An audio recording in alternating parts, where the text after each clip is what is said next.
안녕하세요, 여러분. 평범한 일상 속에서 말씀과 씨름하며 살아가는 오늘의 큐티노트입니다. 오늘 여러분과 함께 나누고 싶은 이야기가 있습니다. 혹시 그런 생각 해보신 적 있으세요? 신앙생활을 하다 보면 나도 모르게 내 마음속에 어떤 문을 만들게 되는 것 같아요. 어떤 사람은 환영하며 활짝 열어주는 문, 또 어떤 사람은 왠지 모르게 굳게 닫아버리는 문. 어쩌면 나 스스로가 그 문 밖에 서서 나는 저 안에 들어갈 자격이 없어라고 생각하며 서성이고 있을 때도 있고요. 오늘 큐티 본문이었던 이사야 56장을 묵상하는데 이 문에 대한 생각이 머리를 떠나지 않았습니다. 하나님의 집은 과연 어떤 곳일까? 그 집의 문은 누구에게나 열려 있는 걸까? 그리고 더 나아가 나라는 사람, 우리라는 교회는 과연 문을 여는 신앙을 하고 있을까? 아니면 문을 닫는 신앙을 하고 있을까? 오늘은 이 묵직한 질문을 가지고 조금은 진솔하고 어쩌면 조금은 아플 수도 있는 이야기를 함께 나눠보려고 합니다. 오늘 본문인 이사야 56장은 아주 특별한 시대를 배경으로 하고 있어요. 오랜 포로 생활 끝에 고국으로 돌아온 이스라엘 백성들. 하지만 그들을 맞이한 건 영광스러운 회복이 아니었습니다. 성전은 무너져 있고 땅은 황폐해져 있었죠. 그들은 아마 이렇게 생각했을 거예요. 하나님이 정말 우리와 함께 계신가? 약속은 다 어디로 갔지?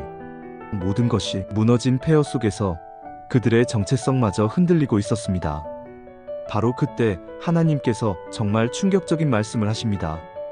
이전의 율법, 신명기 23장을 보면 여호와의 총회, 즉 하나님의 공동체에 들어올 수 없는 사람들이 명시되어 있었어요. 바로 고자와 이방인들이었죠.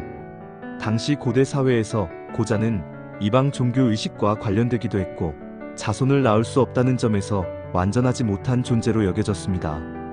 그런데 오늘 본문에서 하나님은 바로 그들, 가장 철저하게 배제되었던 그들을 향해 문을 활짝 여십니다.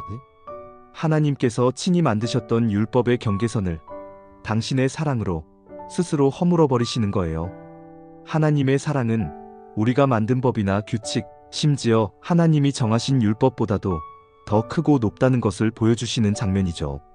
특히 제 마음을 울렸던 구절이 있습니다. 3절에서 고자가 이렇게 탄식해요. 나는 마른 나무라. 이 한마디에 얼마나 깊은 슬픔과 절망이 담겨 있을까요? 후손을 통해 자신의 이름과 유산을 남기는 것이 무엇보다 중요했던 시대에 나는 아무런 열매도 소망도 미래도 없는 존재라고 고백하는 겁니다. 그런데 하나님은 이 마른 나무를 향해 뭐라고 말씀하시나요? 5절을 보세요.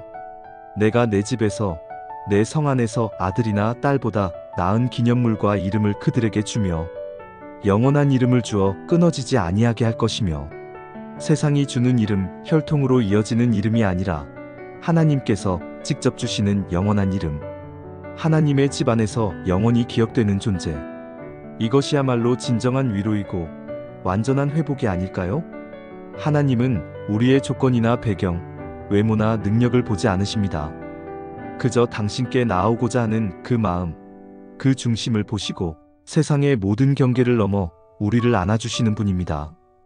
이사야의 이 놀라운 선포는 7절에서 절정을 이룹니다.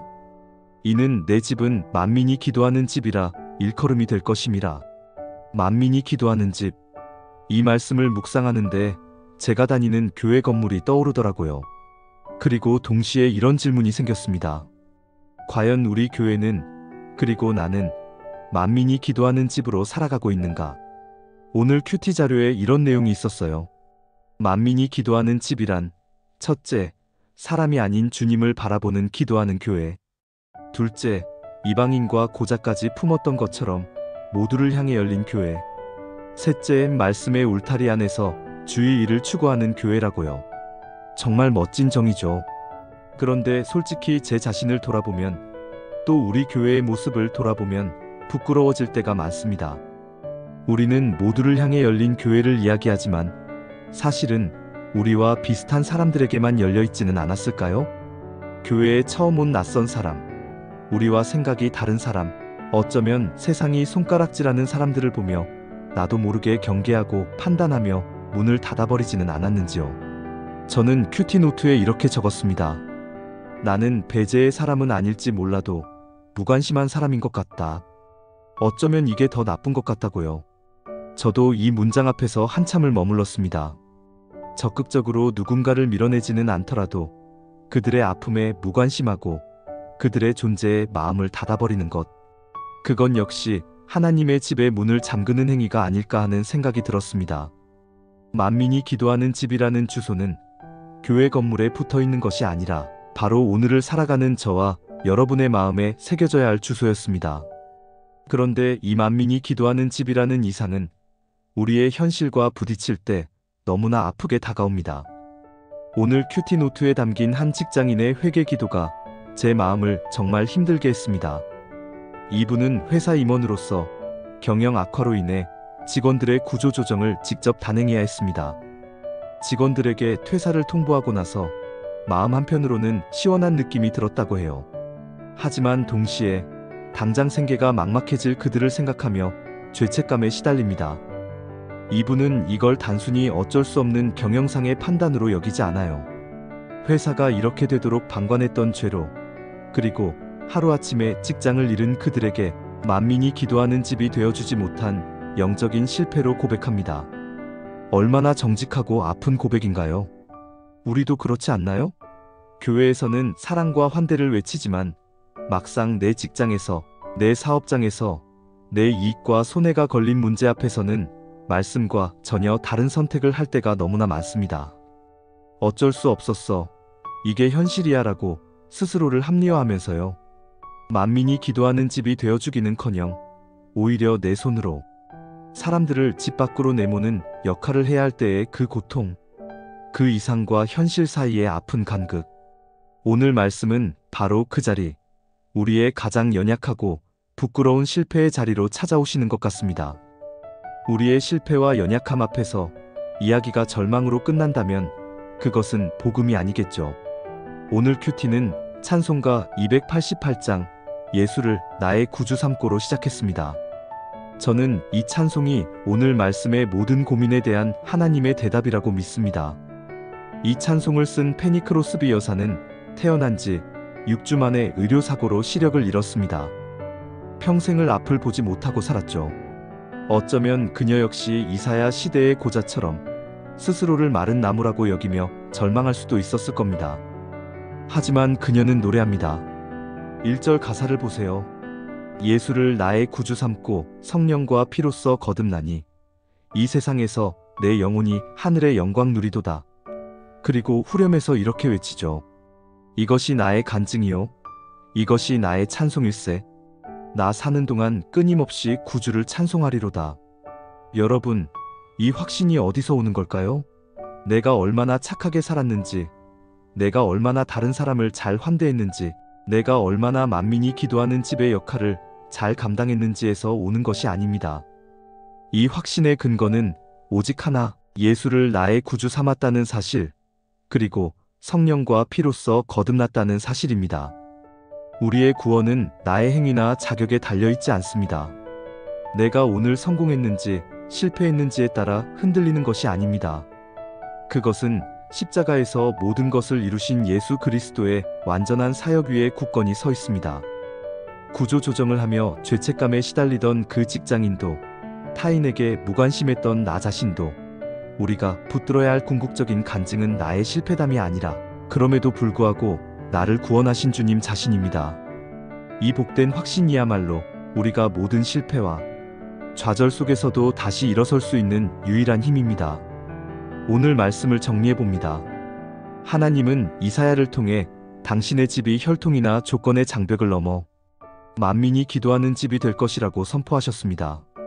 그리고 우리는 그 부르심을 받은 사람들입니다. 하지만 우리는 현실 속에서 넘어지고 실패합니다. 그 장엄한 이상 앞에서 나의 모습은 너무나 초라하게 느껴집니다. 바로 그 지점에서 오늘 큐티노트의 마지막 다짐이 큰 울림을 줍니다. 앞으로 다시 기회가 있다면 만민이 기도하는 집은 못 되어도 가끔 쉬어갈 수 있는 집 정도는 될 수 있도록 도와주소서. 어쩌면 시작은 이것일지 모릅니다. 거창하게 만민을 품으려 하기 전에 내 옆에 있는 한 사람, 힘들어하는 내 동료, 지쳐있는 내 가족에게 작은 쉼터가 되어주는 것. 내 생각과 판단을 내려놓고 그들의 이야기에 귀 기울여주고 그들을 위해 기도해주는 작은 집이 되어주는 것. 그렇게 한 사람 한 사람에게 마음의 문을 열어줄 때 우리의 삶은 조금씩, 아주 조금씩 만민이 기도하는 집을 닮아가지 않을까요? 우리의 힘이 아닌 우리 안에 계신 성령님의 도우심으로 말입니다. 함께 기도할까요? 사랑과 은혜의 하나님, 오늘 말씀을 통해 당신의 집이 얼마나 넓고 당신의 사랑이 얼마나 깊은지를 다시 한번 깨닫게 하시니 감사합니다. 혈통과 조건을 넘어 마른 나무와 같은 저희를 있는 모습 그대로 받아주시고 영원한 이름을 약속해 주시는 그 은혜 앞에 잠잠히 엎드립니다. 주님, 저희는 만민이 기도하는 집으로 부름받았지만 너무나 자주 문을 닫는 자로 살았음을 고백합니다. 나의 이익 앞에서, 나의 편견 앞에서, 나의 무관심 앞에서 수많은 이들을 문 밖에 세워두었습니다. 직장에서, 가정에서, 그리고 교회 안에서조차 환대의 사람이 되지 못했던 저희의 연약함을 용서하여 주옵소서. 주님, 거창한 꿈은 꾸지 못하더라도 내 옆에 힘들어하는 한 사람에게 작은 쉼터가 되어줄 수 있는 용기를 허락하여 주옵소서. 나의 말이 아닌 성령의 위로를 전하는 통로로 저희를 사용하여 주옵소서. 그리고 이 모든 실패와 다짐 속에서도 우리의 구원이 우리의 행위가 아닌 오직 예수 그리스도의 십자가에 있음을 기억하며 흔들리지 않는 확신 가운데 거하게 하옵소서. 우리의 영원한 집이 되어주시는 예수님의 이름으로 기도합니다. 아멘. 오늘 나눔이 여러분에게도 작은 위로와 도전이 되었기를 바랍니다. 여러분은 오늘 말씀을 들으며 어떤 생각을 하셨나요? 여러분의 삶 속에서 문을 여는 신앙은 어떤 모습인가요? 여러분의 생각이나 기도 제목이 있다면 댓글로 편하게 남겨주세요. 저도 함께 읽고 기도하며 응원하겠습니다. 오늘 영상이 도움이 되셨다면 구독과 좋아요, 그리고 알림 설정도 잊지 말아주세요. 여러분의 관심이 저에겐 계속해서 말씀을 나누는 큰 힘이 됩니다. 그럼 주님 안에서 평안한 하루 보내시길 바랍니다. 내일 또 뵙겠습니다.